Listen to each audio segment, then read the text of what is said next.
Assalamualaikum warahmatullahi wabarakatuh. Salam hebat. Cik.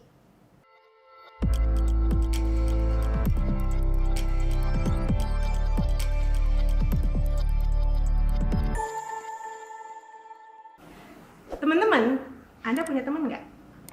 Karena setiap manusia pasti punya teman. Kalau kita nggak punya teman, kayaknya sepi banget deh.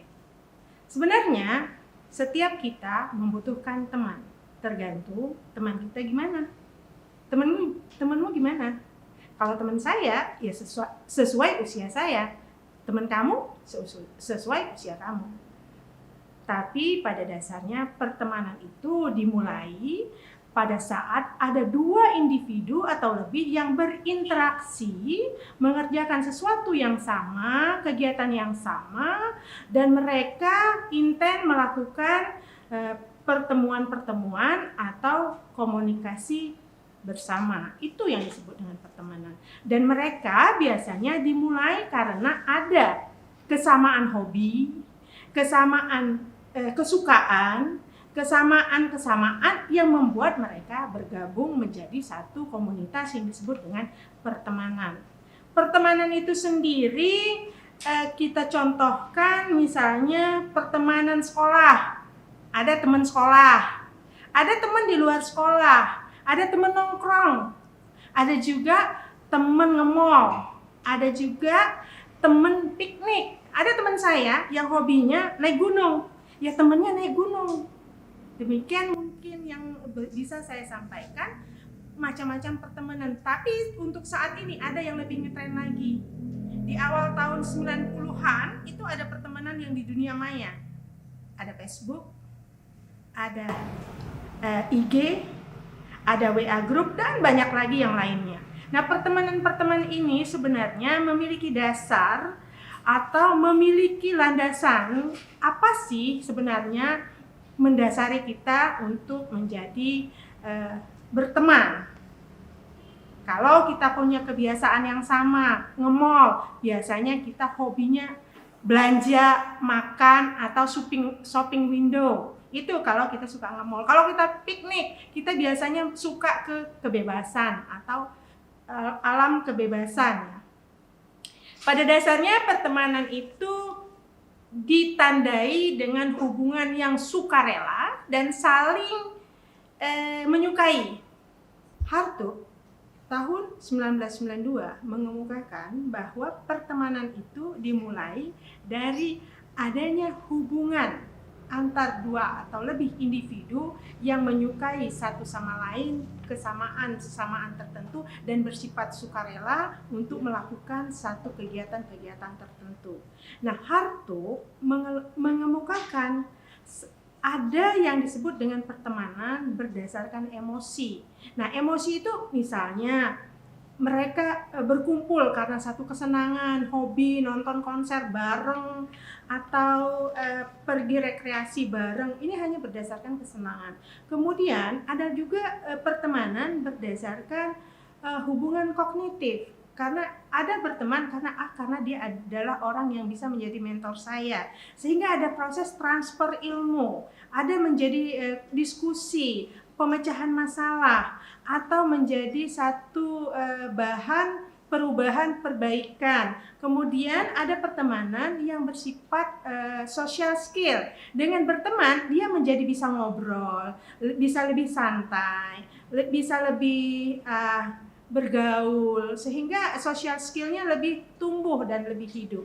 Ada juga pertemanan berdasarkan pelopor ke masa depan. Jadi dia berteman dengan orang-orang hebat untuk memapa? Untuk mencontoh kesuksesan orang tersebut. Untuk itu dia memilih teman-teman yang bisa memberi inspirasi kepadanya sehingga dia menjadi berkembang ke masa depannya. Nah, ini model-model pertemanan yang dikemukakan oleh Hartog. Pertama adalah pertemanan untuk memperoleh kesenangan. Jadi dengan berteman kita menjadi lebih bahagia, lebih santai, lebih happy, lebih ceria. Itu pertemanan yang pertama. Pertemanan kedua adalah berdasarkan kegunaan atau manfaat. Nah, ini pertemanan yang ada manfaat atau gunanya. Lebih kepada perhitungan keuntungan-keuntungan yang diperoleh dengan berteman. Biasanya ini digunakan oleh orang-orang yang punya keinginan bisnis atau keuntungan bisnis tertentu. Atau ada yang diistilahkan dengan teman hanya memanfaatkan gue aja. Nah, ini adalah pertemanan yang berdasarkan kegunaan atau manfaatnya. Bisa negatif, bisa positif. Kemudian ada juga pertemanan berdasarkan kebaikan. Nah, orang yang berteman berdasarkan kebaikan, dia memang tulus berteman dan dia tidak mengharapkan apapun dari pertemanan itu, tapi dia hanya memberikan kebaikan.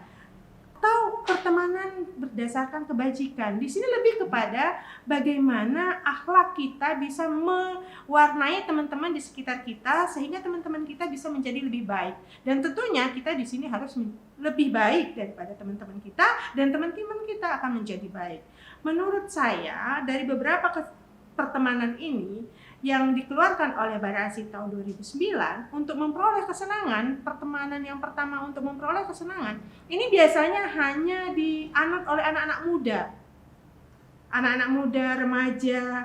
Kemudian manfaat dan kegunaan juga biasanya anak-anak dewasa atau orang dewasa menengah gitu. Kemudian kalau kebaikan dan kebajikan biasanya orang ini sudah masuk dalam kategori berteman karena ilmu yang dia punya, kesempatan yang dia punya, atau memang karakter dasarnya memang baik dan memiliki kebajikan yang baik, akhlaknya baik, memberikan kemampuan berteman juga baik, sehingga pertemanan yang abadi adalah pertemanan berdasarkan kebaikan dan kebajikan. Cirinya adalah kalau kita berteman dengan berdasarkan kebaikan dan kebajikan, meyakinkan kepada kita bahwa kita punya teman pada saat kita akan menghadapi atau menyelesaikan masalah-masalah yang kita punya. Dengan adanya teman, maka kita lebih mudah, lebih enjoy, lebih rileks bila kita berhadapan dengan masalah-masalah tertentu. Ada teman, ada keluarga.